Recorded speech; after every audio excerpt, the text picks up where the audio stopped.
Objek wisata Kolam Matai Aceh Besar mengalami kekeringan panjang hingga Selasa pagi tadi.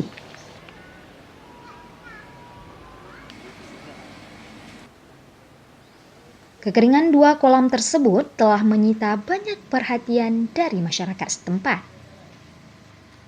Kolam yang biasa digunakan untuk sarana pemandian dan mencuci pakaian ini mengalami kekeringan akibat musim kemarau yang melanda daerah setempat. Asnawati, salah satu pengunjung setia objek wisata, juga ikut menyaksikan fenomena langka itu. Melihat fenomena ini kan, ya gimana sedih, Sedih, gitu ya? kan? Karena airnya kehidupan.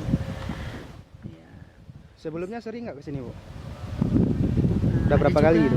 Udah sering, dari masih muda gitu kemarin. Masih muda. Masih muda, masih pernah juga nyuci di sini kalau air di sana. Sering di sini, Pak. Ya, lagi.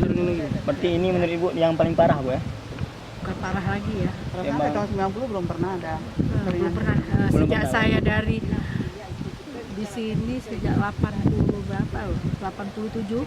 Saya sering main kemari sampai sekarang belum pernah kering. Ini, Bu. Memang sungguh fenomena luar biasa, Pak.